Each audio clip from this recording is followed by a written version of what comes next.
So thank you for choosing to be here today with us. Whether you're physically in the room or whether you're joining us from Videoland, now or later, we're grateful you decided to be here with us today or whenever.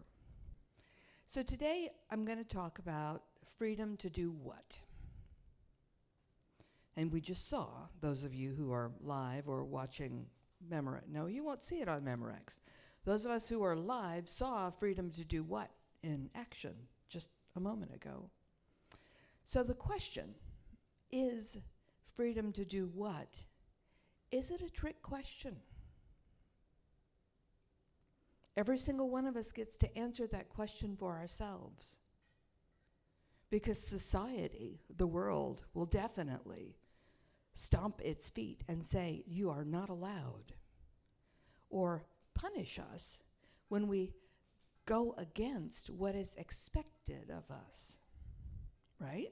I'm not the only one that's had that experience, right? So we have this story of not being allowed to be free. That is cultural. That is given in a lot of ways. Because if we're not following the line, whatever that happens to be, then it's like, but you're supposed to do such and such. Like, yeah, well, no. That's not where my freedom lies. And for us to actually stand up and grab the microphone and say, you know, I'm going to do something different than that, and I hope you're okay with it, but I really, frankly, don't care. That's that spot where freedom lives for us, each one of us. And it's not necessarily applauded by the world, just in case you didn't know that. So there's a quote, and supposedly Carl Jung said it, but I don't think he probably did because it's too short. It's too concise. It's tidy, right? Because he never said anything tidy. The quote is, the world will ask you who you are. And if you don't know, the world will tell you. So what freedom is it when somebody tells you what you are? Negative. It's miserly. That freedom is miserly. It's also an excuse. If I do what I'm told, then it's not my fault if it doesn't work. And that's a shield some people like to hide behind. But is it freedom? Not so much. And sometimes it feels pretty risky to stand up and say, no, actually, this is what I'm going to do. And we have to decide that we have the wherewithal to be who we are and not who we're expected to be. And we get to make that choice over and over and over again. It's not one and done. Sometimes I wish it was, right? But it's not, because every single morning, every single day, dozens of times a day, we get to say, I'm going to do this.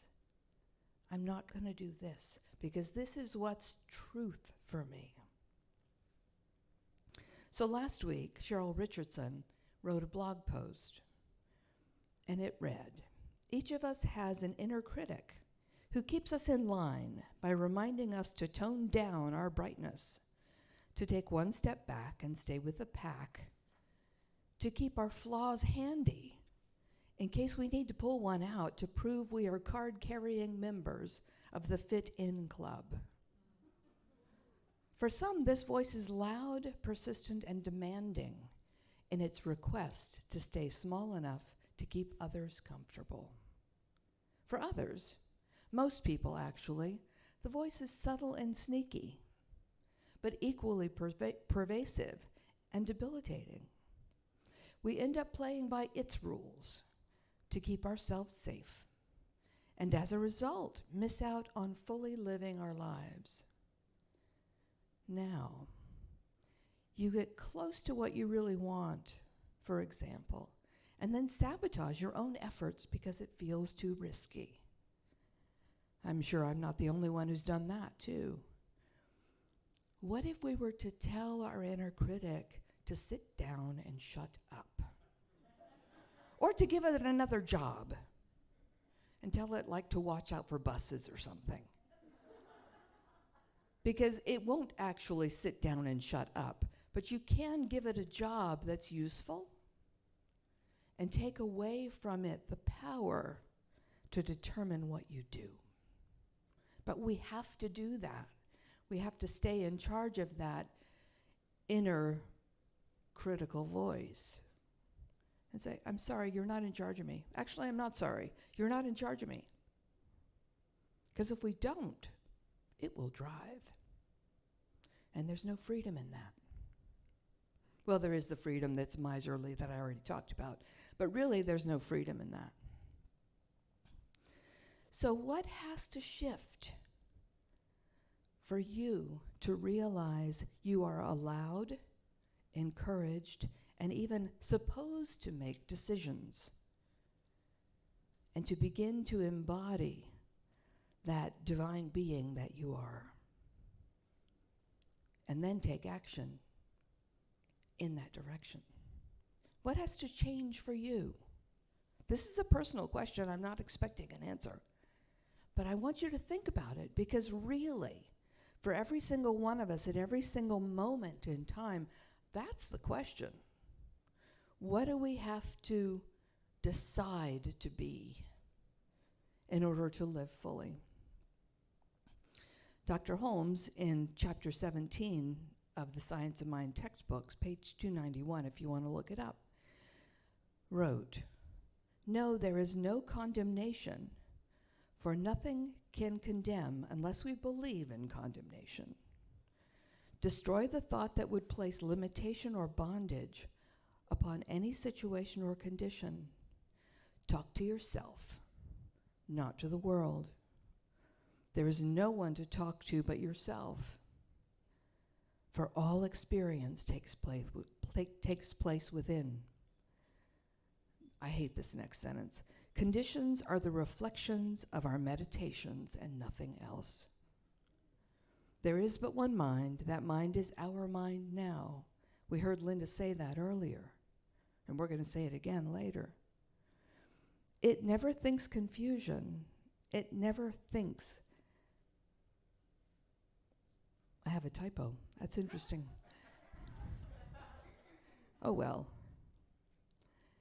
"It knows our desires." This one mind that lives in us knows our desires. And then Holmes wrote in italics, "It is what it desires." We have to decide to let it out. So what does that mean? It means we have to visualize. Then we have to embrace and embody that good that we desire. So we have to see it and name it and claim it and go for it. We live in that space. We see the world from that viewpoint. I have a bunch of stories I want to tell, and I want to tell them all. Look at the time. And one I've mentioned before, Genevieve Barrand. She was a widow in Boston 100 years ago. She was on a stipend. Her husband died. She was okay, but she wasn't great. She came across a copy of Thomas Troward, one of his writings, and she wanted to go study with him in England. This is 100 years ago. We're talking steamships, not planes, right? So she wrote him a letter back in the day when letters were things. And she said, "Hi, I want to come study with you." And he said, "No, I don't take students." She said, "But really, I want to study with you." "No, I don't take students." "Lovely, thank you." "No, I don't take students." She turned her mind towards her freedom and created in her consciousness the opportunity for her to do exactly that, where she imagined the money to buy the steamer ticket. She imagined every single step of the way, and she created it in her mind because that's the only place we live, right? In her little book, Your Invisible Power, that many of you have, she wrote about what it took to manifest her dream. And it's not really what we physically do. It's our consistent imagining of the good we desire, which lets us experience and express that freedom that we claim. And then, this is the kicker, right? Not do anything that gets in the way. Not think anything that gets in the way, not say anything that gets in the way, not consider the possibility of anything that gets in the way. How do we stay on point? I was talking to my dad this morning, and he had surgery a week and a half ago. And he's doing great.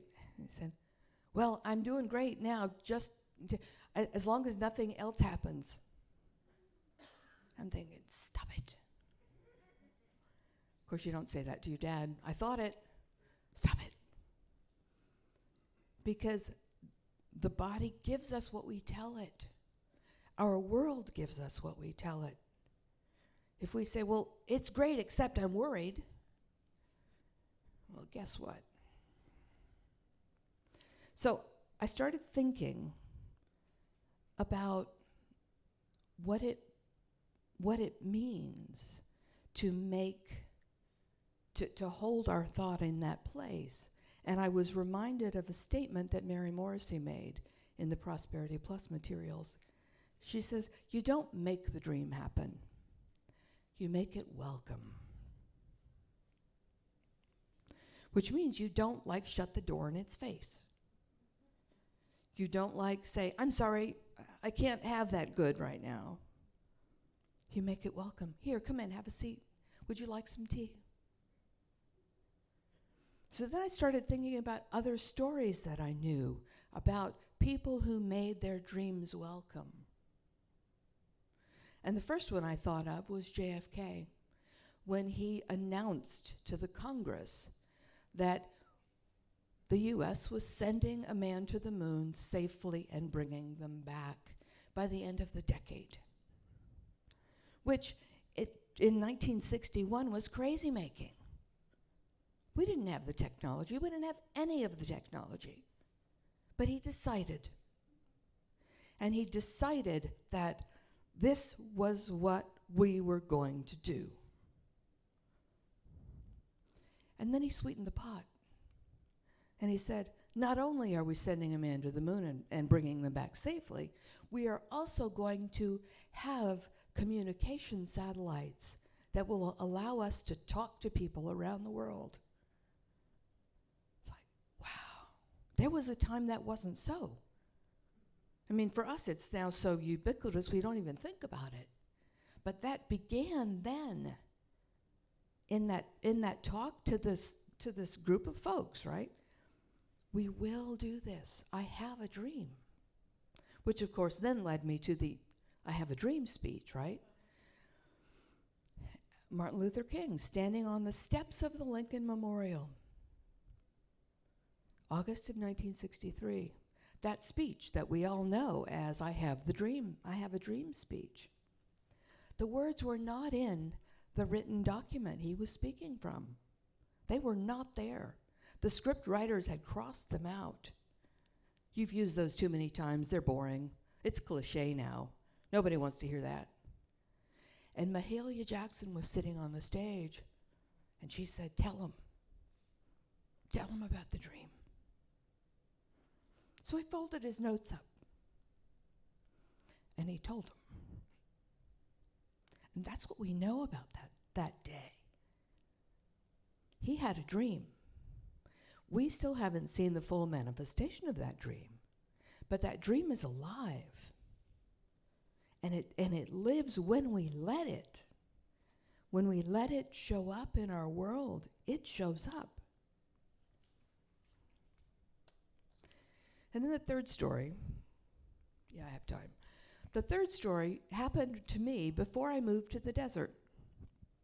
I had come out here a couple times, and I had fallen in love with the desert, which is just weird. But I had fallen in love with the desert, and it's like, okay, I have to move to the desert. I don't understand this at all, but I feel it. I see it happening.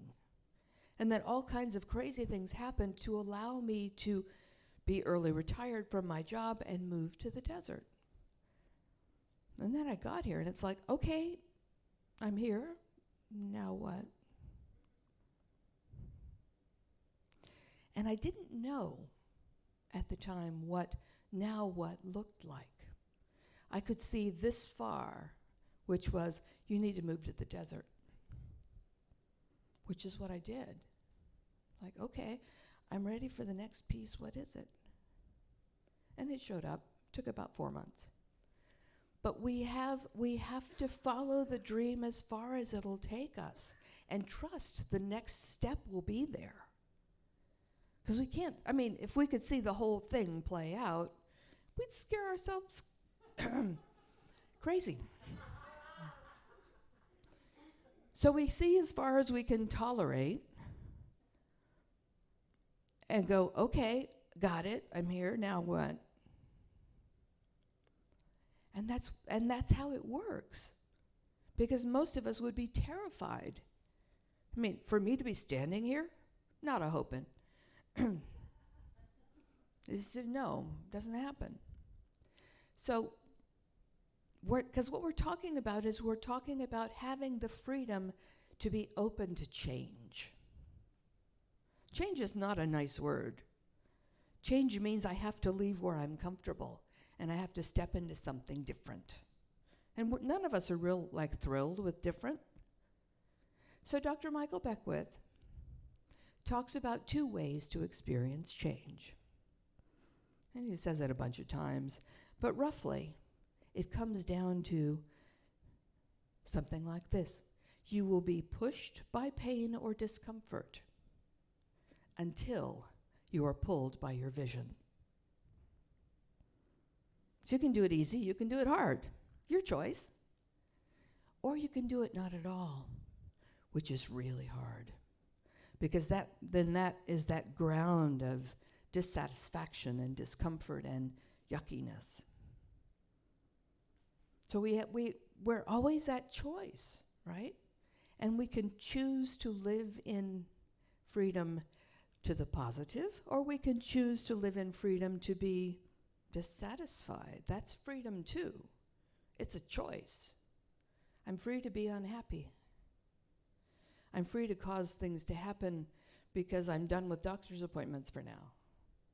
For now. Oh. Because this freedom thing is a constant choice. So what about when we make mistakes? Which we do, right? We always do. So what does Holmes say about mistakes? Science of Mind, page 290. Declare every day, no mistake has been made. None are being made, none can be made. Everything necessary to the full and complete expression of the most boundless experience of joy is mine now. Know this, see it, feel it, and be it. Do this every day for a few minutes. We should all do this until the time comes when it is no longer necessary, because our demonstrations have been made. Do you see the pattern? Genevieve, 100 years ago, declaring, deciding, living in alignment with her decision to go study with Troward. Kennedy's thing with us going to the moon. Martin Luther King's dream, which is still in motion. Me getting my happy self to Arizona. We all have that in us. And we can see as far as we can see. Our job is to say yes. Not yes, but. Yes. One of my friends, who's had a very colorful life, looks at the experiences that she's had, and some of them aren't exactly what she thought she was going to, have, and some people might call those things mistakes. She calls them another fabulous growth opportunity. We have the ability, we have the skills, we have the tools to look at things that are labeled as mistakes as, well, okay, that was a growth opportunity. And the only way to do that is if we trust ourselves to be in the right place. And if we allow whatever is being experienced to be, okay, somehow this is for my good. It's almost like show me the money, right? I know it's here. Show me the good. I know it's here. And then we trust. So before I close, I want to read a piece of poetry written by another new-to-me poet. She publishes under the pen name SRW Poetry. I think her real name is Sion, but I'm not absolutely sure. Her poem: visualize the version of yourself you want to be this time next year. Can you see them? Good. What do they stand for? What are they spending their energy on? What boundaries have they put in place? Write your answers down. Read and revise them every day. And if you mess up, that's okay. Let go of the idea that it's bad to make mistakes. Do one thing for that version of yourself every day. Manifest, yes. Know the person you will grow into is already yours. So invest in them. Trust them. And when the next year comes, you may find your vision has changed. I hope it has. I hope even at your happiest, you never stop changing. I hope you are content, but never too comfortable. I hope this time next year, you are wildly in love with yourself and your life. And if you're not, I hope you never settle for less than your full potential. I hope you know you're worth it all. So I want to close with a new pledge written and shared by Dr. Michelle Medrano last week for Mile High Church. For those of us who choose to live in a world that we imagine, she calls it the imagination, which made me laugh. I'll read it through once, and then I'll lead you to reading it, to speaking it with me. I pledge allegiance to my imagination, to the possibilities of life, and to the ideas for which I stand. Co-creativity in God, lifting me into greater freedom at all times. Okay? I pledge allegiance to my imagination and to the possibilities of life and to the ideas for which I stand. Co-creativity in God, lifting me into higher freedom at all times.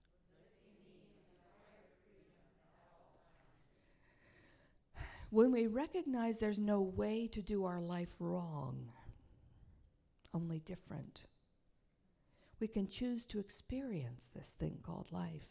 And we can recognize there are no mistakes, just growth opportunities. And when we find we don't like the place we've come to, we can always shift. Again and again and again. Choose the life you love to live. Do that. Bless yourself and bless us all. Thank you.